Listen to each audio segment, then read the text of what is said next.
everybody, it's Michelle Morrow here from My Homeschool, and today in our lunchtime learning session we're going to be talking to art therapist and art teacher Nicole Crouch, and she's going to be sharing some tips and tricks on how to get the most out of art for your kids, and we'll also be talking about the benefits of art therapy for kids. So I'll tell you another little thing. Nicole's actually my sister, so we might have a little bit of sister banter here and there just because we can't help it. So don't worry, we won't break out into song. That's one thing you don't need to hear. Yes.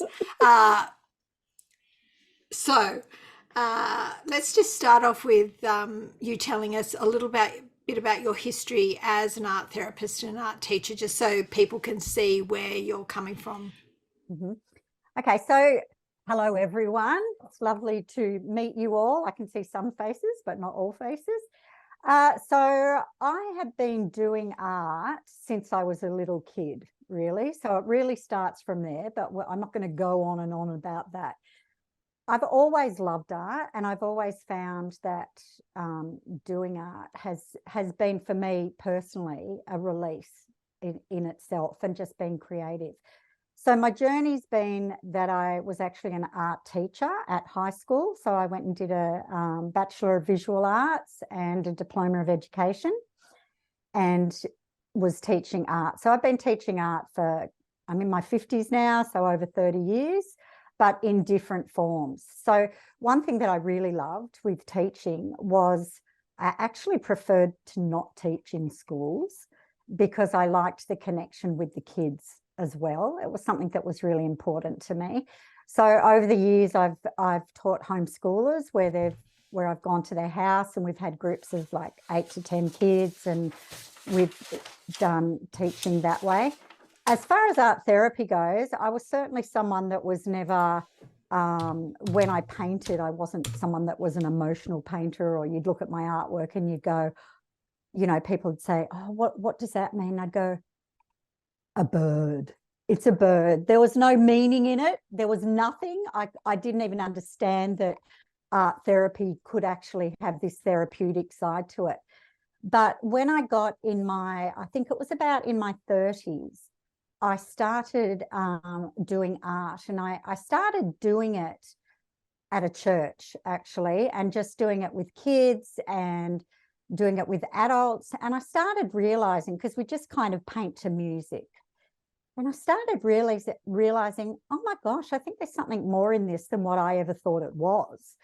And people would start drawing things that would just amaze me, and they'd start crying, and it would remind them of beautiful moments, or moments in their lives that had been really difficult. And I thought, okay, I think there's healing in this, and there's other things that are going on when they do it. So I was really fortunate. Not until in my 40s, late 40s, I started a program, and I went and did a master's in art therapy. And that was just amazing. I couldn't believe the outlet that was going to be. So that was for a couple of years. During that time, I worked for a not-for-profit organisation in art therapy.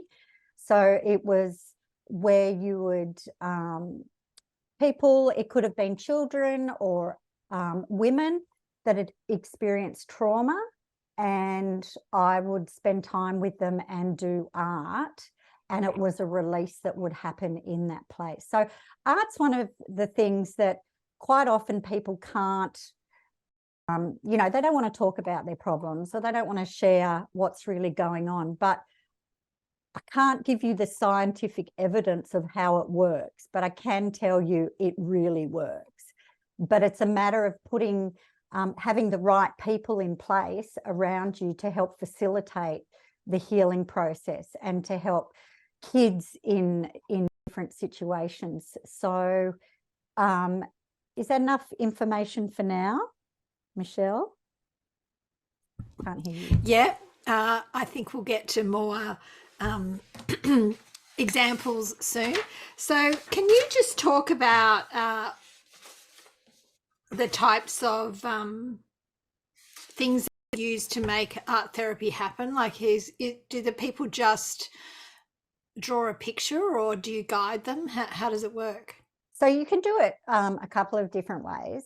One way is because most people, when they start art, and this is just even doing artwork, is people are really freaked out to actually put something on paper. And I know that when I was young, especially, and because I teach art classes now to adults and children, a lot of the times the first brush stroke, people feel like they're being judged, and you're looking at it and the art teacher is going to say, oh my gosh, what are you doing? This is, you're terrible. You're not artistic.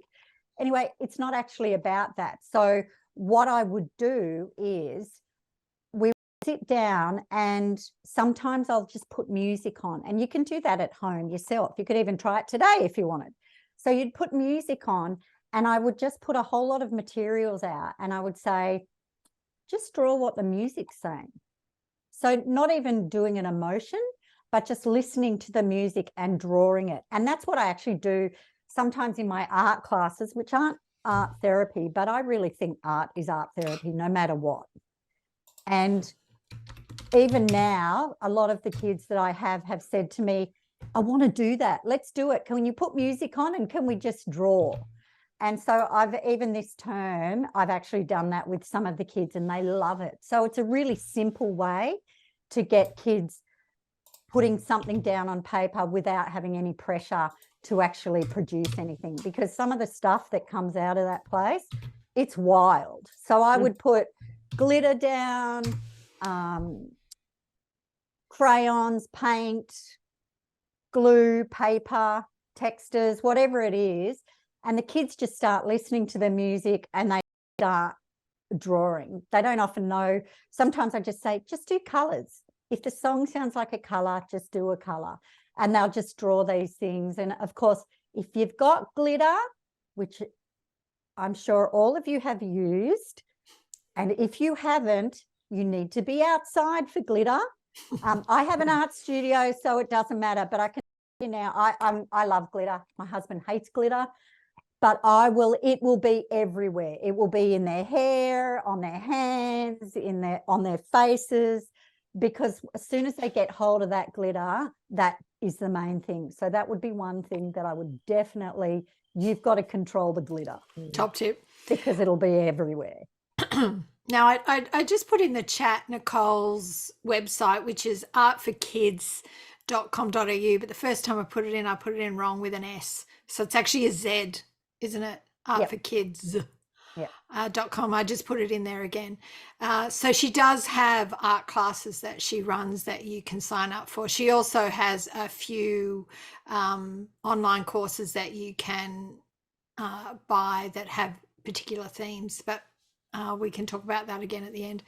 So how does it actually, you said that they get healing, they can get healing, but what do you mean by that? Like how can, for example, a kid or something, how do you think it is healing as a benefit? So I'll just give you an example. So where I've worked in the past, we've had children that have experienced a lot of trauma. Now, when they've come to see me, the very first thing that happens is, well, for one, they don't want to connect with you because they can't. And the paper just being in front of them can just help them to be able to talk. They might not want to talk to you. So the example I'm giving, I had a child that would come in, there'd been a lot of trauma. They didn't want to talk to me. And I just said, let's just draw. And they started drawing some really interesting pictures. And then they started putting me into the picture, but it was more in a, I'm trying to use different words because there are kids there as well, but it was, if I can say it in this way, that it was a DV experience for this child. And so their pictures actually explained what was going on for them. The way that it helped this child was they would come into the room, they wouldn't speak to me, but in their pictures, they actually did a lot of fighting. So there'd be a lot of pictures about the good guys, the bad guys, and they'd have to fight each other. And it got to a point where, because I'd spent like weeks and weeks with these kids, that it would get to a point where it would suddenly start to engage with me. And instead of being, because I was always the bad guy, instead of being the bad guy, I started being the friend in the picture. And so over a process of time, it's about safety for the kids. They need to feel safe. When they start feeling safe and they're in a place that is okay, they start expressing what's going on. I ended up with a nickname. I was Mickey Mouse. Instead of I want to vomit on you and kill you, became Mickey Mouse, because my name's Nikki. And they'd start bringing toys in and showing me things. So sometimes, especially with art therapy, children, it's about, you might not be able to change their situation, but what you can change is that they suddenly have a safe person. So I became a safe person. And I find with art, that is what happens, even in my classes now, and they're not prescribed like art therapy classes, but I have kids in my class now that will just sit in class, and because they've got art in front of them and they're not staring at you, because, you know, in counselling, it's really confronting for children, and it's actually confronting for adults too, I think. But when they're looking at something, they're not necessarily looking at you, and they can talk. So I find in class, they'll just start telling me, I really hard at school. I've been bullied. I get anxious about this. I'm struggling with this. I'm struggling with my friendships. And so we just sit in a class environment, and the art just takes away the stress. That's really what it does. It's taking away the stress of what's going on around them. And I think the music, when you add music, you can either heighten kids, which you probably know, or you can calm them down. So for me, if I'm wanting energetic kids and I'm wanting them involved, I put on music that's quite energetic. If I'm going, okay, this class needs calming down, I'll put really relaxing, calm music, and I won't get as excited either, because I have to not, they will go on my energy as well. So does that help? Yes, yes. Now, I can remember a story you told me once about a little girl. I think you said her parents had just gotten divorced, and you gave her a journal, and you told her to write in the journal. And she then went to school and got her friends to start up these art journals. Do you remember that story? I remember that story. It wasn't actually a friend. It was my daughter. She said something was going on at school. So I used to get my kids. So something I would do with my kids is, because they'd seen me do it. So I think modeling is really helpful for children. When you sit and participate with them, they will want to participate. So I didn't know that was going to happen. But when she was a lot younger, she went to school, and there was like some school, something was going on at school with her friendship group.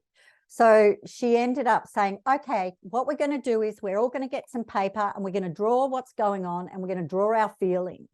So she ran her own art therapy group, and they all just sat there and they all did it. And it was just gorgeous. But it did seem to resolve whatever was going on for them. It did resolve it. So kids will model. And I find that's what I mean when I said the painting that we've done where they want music. Because I did it once and I'd done it a couple of years ago, they're like, they remembered that, and they all wanted to come back to that and go, we want to do that again. That was really fun. Mm.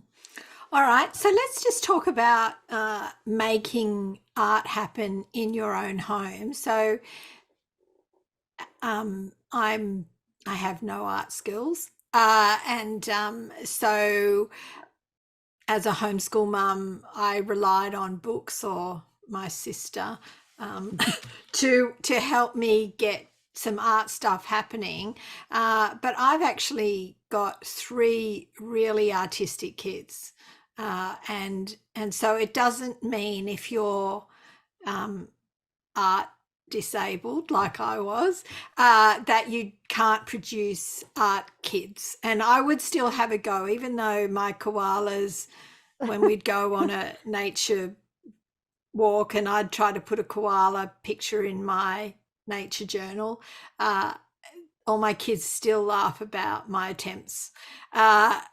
So how can, well, I've obviously said that I was able to do it because I provided the opportunities, but have you got any ideas on how to provide art opportunities for your kids that don't necessarily, like you said, the glitter in the house, don't necessarily exhaust you and make it so you just feel like you can't be bothered or don't want to do it?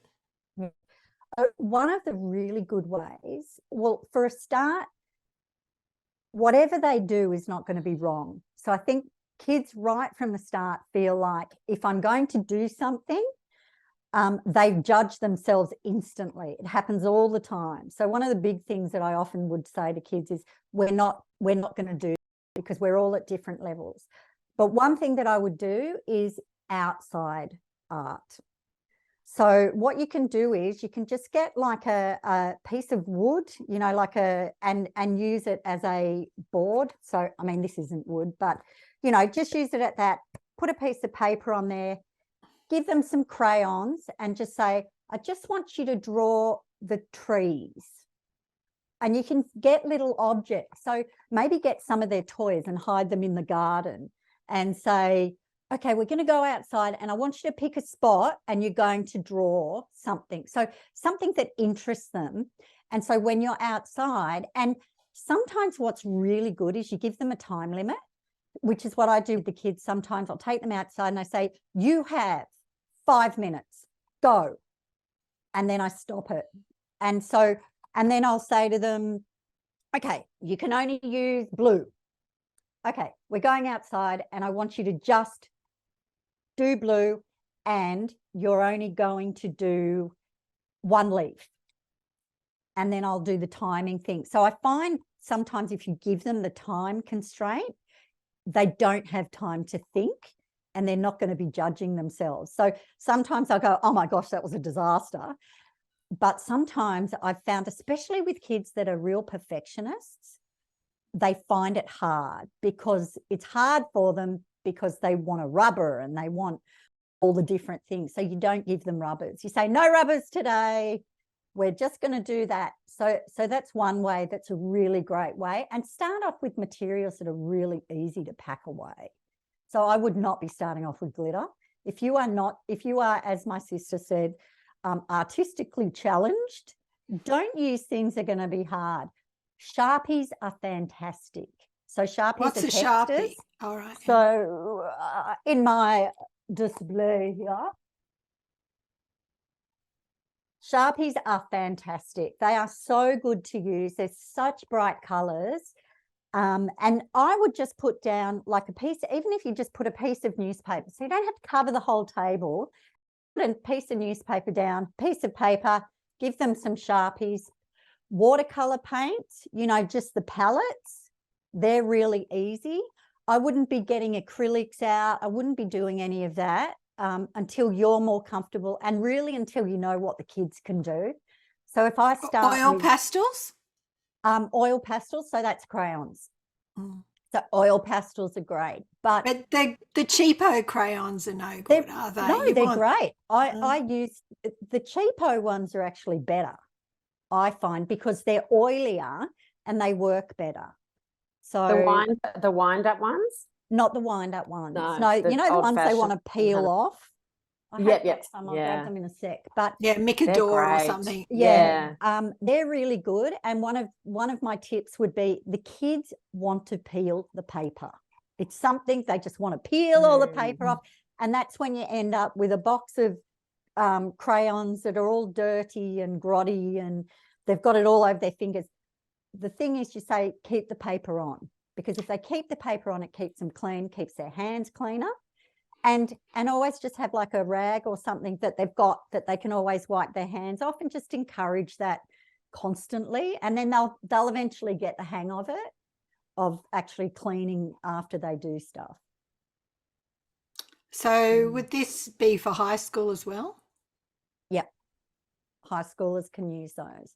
And if you are use acrylics, I would suggest starting with, and if you don't know much about colors, then just maybe look at a really basic book and just see maybe 2 colors that mix well together. So 2 colors like a blue and a yellow and then a white, and only put those colors out. Don't give them any more colors, because then they learn how to do color mixing, and it's not going to be as messy, and it's going to be and they'll end up with something that doesn't just look like mud, because that's what happens when kids learn to use paint. They don't actually know how to mix colors together.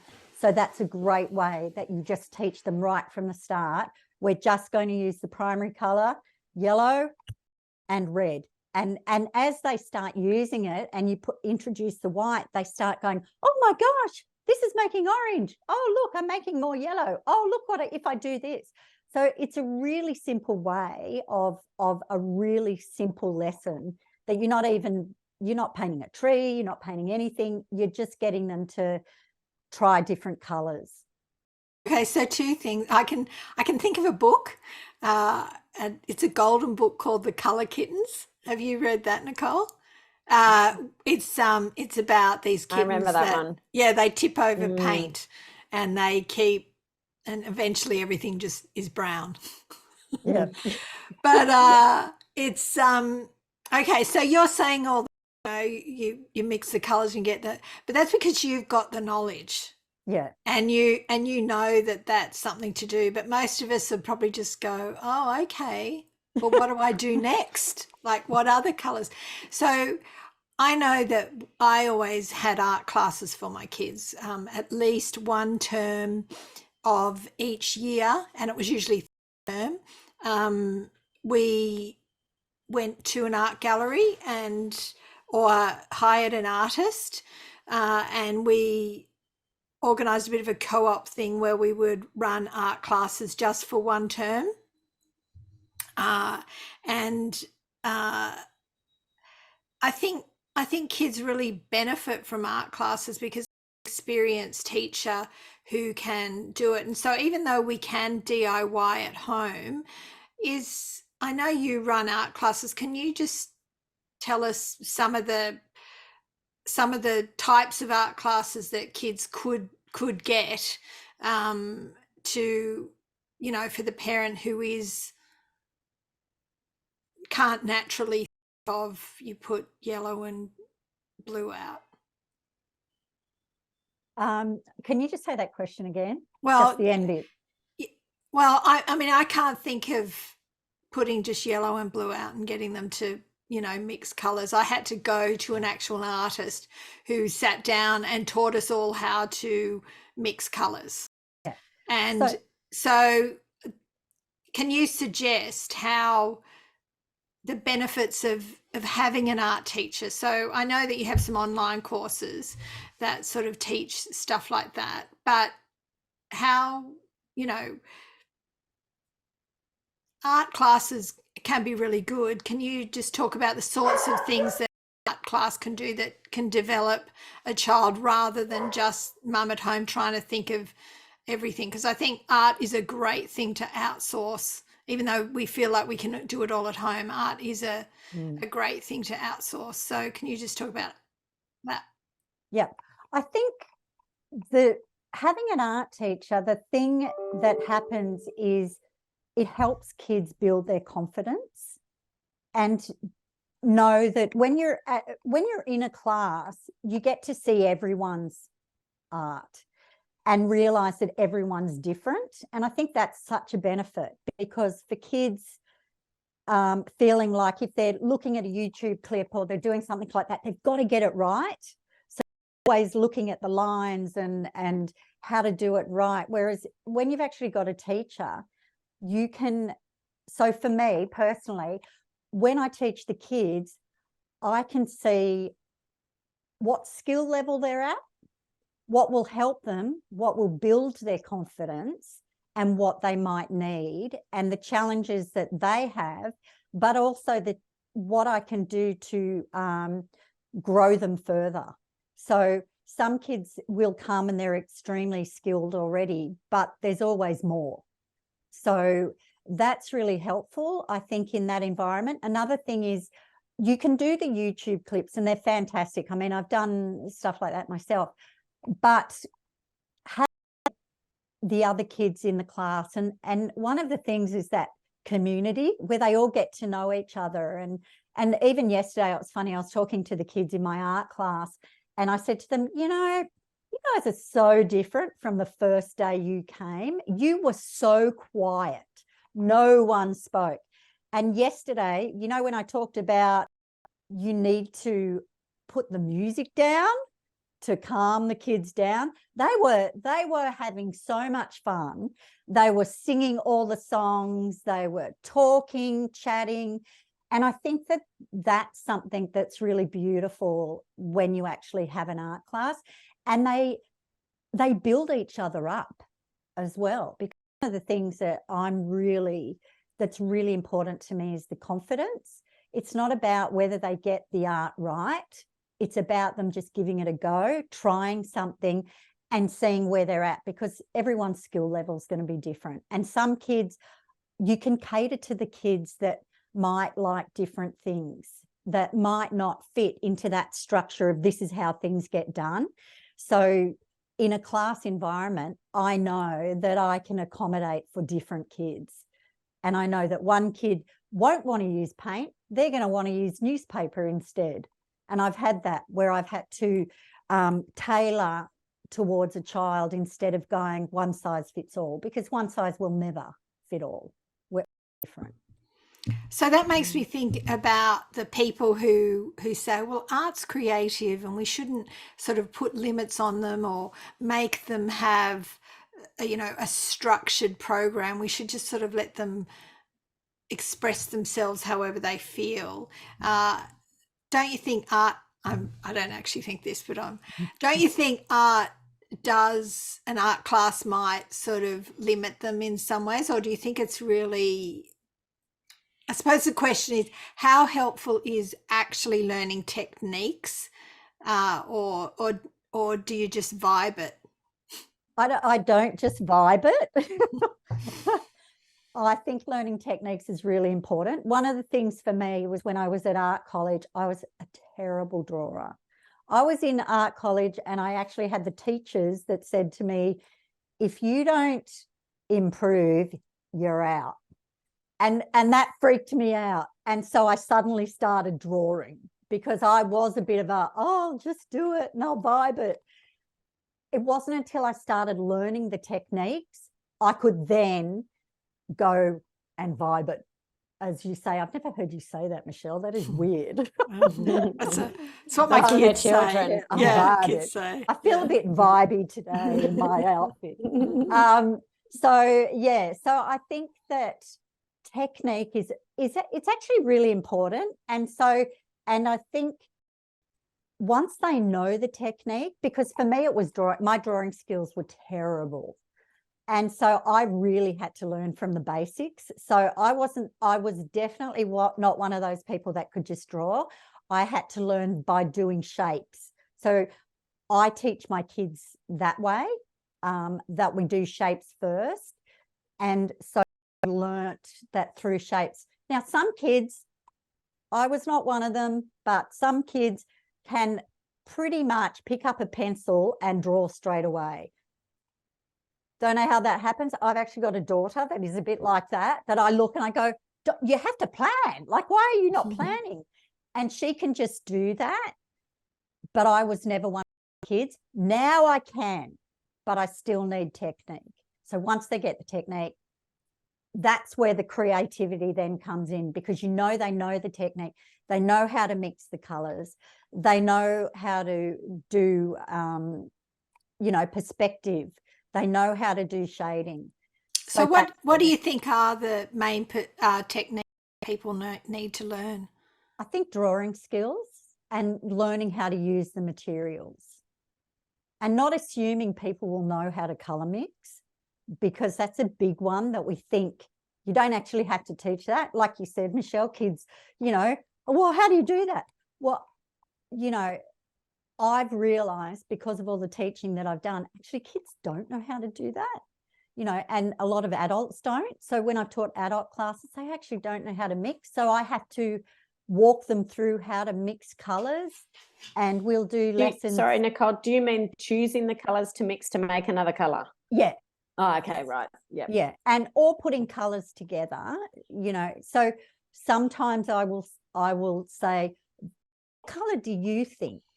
And then they'll say, can you tell me what color I think you should use? So that's another benefit of when there's a teacher. That's where you can really help kids work out what colors to use, how to mix the colors. So color mixing, drawing techniques, and then the rest of it comes by trying different mediums and different techniques. A lot of kids will stick to what they know and what they've learnt. So the thing is that you've got to help them not break, but go out of their comfort zone for a bit, and then they can come back, go out a bit again, come back, because then they start realizing there are different things that they never thought they would like, but they do like. I used to hate brown. I hated brown. I would never use brown. You can probably tell I like color. But the day I was made to use only browns, I like brown now. I put brown in stuff, but I had to be made to use it because I wouldn't have used it naturally. So have you got any resources that you would recommend for drawing? I actually don't.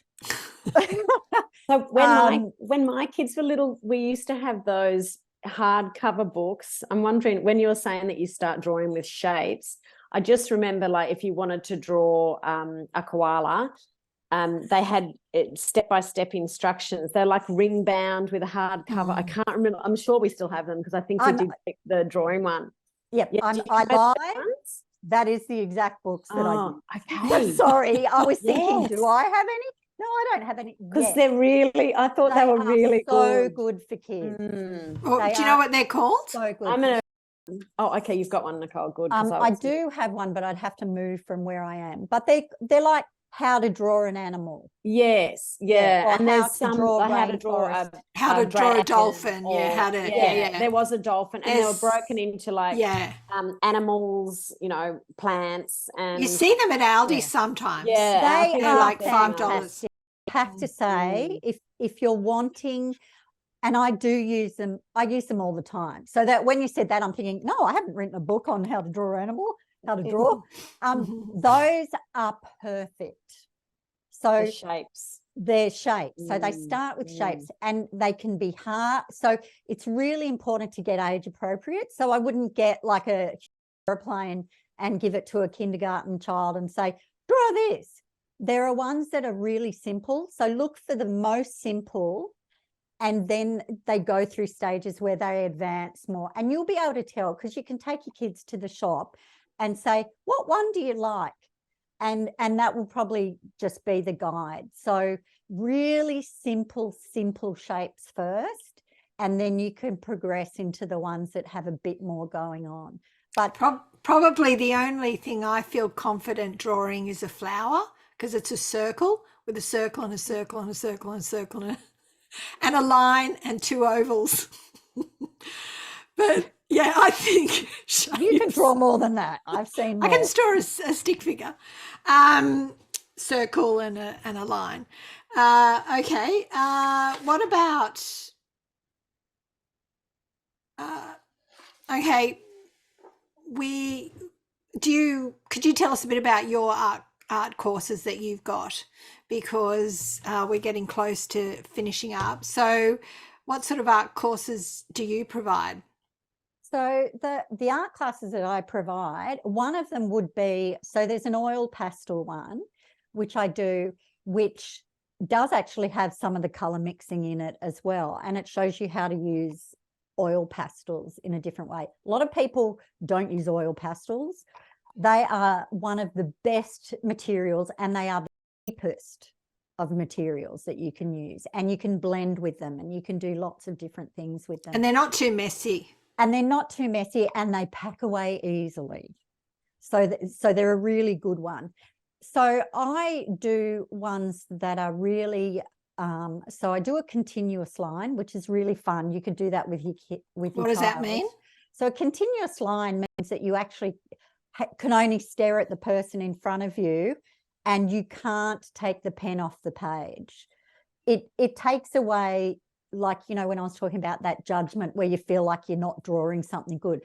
You're not going to get a good drawing doing this. It does look a bit Picasso-ish when you finish it, and it's really fun, and it's a really easy way to get kids involved and for you to, you know, connect with your kids and everything. And then they color it in with crayon. That would be the simplest one that I have, and they're like portraits.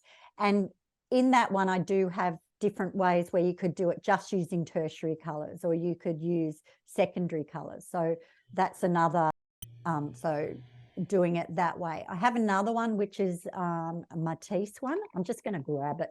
Hang on one sec. So I just found that book. Sorry, Michelle. Oh, okay. Show it to us, Amanda. No, I didn't find it in my house. I found the name of it. Yes, I just put the name in. Oh, that's really nice. I'm trying. Did you see the picture? Has the picture come through? No. Sorry, Nicole. I'll stop talking. I'll have a look. So this one here, I love doing this one. That is actually one of my online classes, and I do it differently every time so obviously the online one is with crayons and Sharpies, but even right now I'm doing it with kids in my class, but we're doing it with paint, and I'm not using the colors that Henry Matisse used. It's called the Goldfish. I've made them use colors that are really, really different, because I need to change it up too, because if I'm doing the same thing over again, I'm like, let's do it differently. So we're doing it where I'm upping them. So this has been a great exercise in color mixing for the kids that I'm doing it with right now. I have ones where I show you how to do toucans, and all of them are the step-by-step. So I do start just with shapes. All of my things are all started with shapes. Then I give you the list of colors you can use. And I also give ideas of how you could change it a bit, because, you know, your kids are going to say, oh, I don't want to use that color, or I want to use this color. But I do have color mixing techniques. If you follow it straight off the online stuff, there is color mixing, and you'll see that I'll have little tips where I'll say, only put these colors on this palette, only put these colors on this palette, and it'll help you with all the color mixing and being able to do it. But it does have all the different techniques. So can we enroll in those courses through your artforkids.com? Yes. .au. Yeah. So they do so I do it with Teachable. I don't know if you've heard of Teachable, but it's one of the online platforms. So if you enroll with me, just it'll come through in a couple of days. I check every day to make sure, like, so you won't get it instantly, because I then have to manually do it into Teachable. And that's just because it's an American thing, and I didn't want Australians to have to pay American dollars and do all of that. So I've done it this way to make it that, you know, when you buy things online and then you're thinking, oh, this is so cheap, and then suddenly, boing, up comes the American dollars, and you're like, it's not cheap. It's double the amount I was going to pay. So it's in Australian. Okay. I think it's easy for younger children. I think it's really easy for adults and parents to do art with younger children. Like we were saying about the koala, where you just do the two shapes and you produce this cute little koala. I think parents would find it more challenging with older children. How would you suggest to get high schoolers more interested in art and, to get an interest in art? I think one of the things is to outsource, because as they're getting older, they're going to want that input from someone else, but also be aware of what they like. So some of them, there are like, I don't know, if they computer games or whatever. I'm just thinking about the older kids I have, because I have older kids in my classes, and I just listen to them all the time. And so because I'm listening, I know what they'll like. So if that's not something that is easy for you, and it's easier for me because I can, like if someone said to me, I want to do a piece of art, and they put me on the spot, I'd be able to do that. But for people that can't, I would definitely outsource that, because that's what they're going to need. What about if they couldn't outsource? Would you looking at some of the great artists and using their techniques, or is that too complicated to do? Or researching a book on like Van Gogh or something like that, and let's all try to do the sunflowers. I was trying to think if it was the one who did the sunflowers. So would you recommend looking at some of the great artists and researching them as part of technique? Yeah, I think absolutely you could do that. So you could look through the books, and then what you could do is you could say to them, like, just put it down and say, I want you to just try and copy it.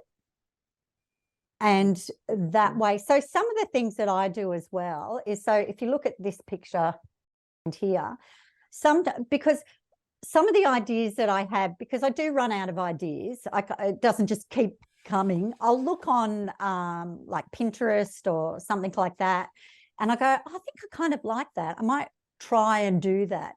And so I kind of give it a go and see if it'll work out. You could get your high school to look on Pinterest and say, what do you like? What would you like? Do you want to give it a go? Let's give it a go. And parents, you might find you might want to try it too. Yeah. It's actually really fun to just see if you can do it. So sometimes that's what happened. A lot of the older kids you'll find will have already looked on YouTube. So they get in there, they're already there, where a lot of them want to do animation, or they'll want to do, so there's different YouTube clips that they'll be able to do from that. So the online stuff, I think, is a really good way to go as well for them, because there's more technique and ideas that they can get in that area. Yeah, well, that's great. We also have a question. Someone who sorry. Yeah, we'll just finish off again then. And thanks, Nicole, for we will come back to questions again, but thanks, Nicole, for helping us out today and talking about your help with art therapy. And they can go to artforkids.com. That's art.com.au, but it's not an S at the end, it's a Z. I'll put it down in as a link with the information.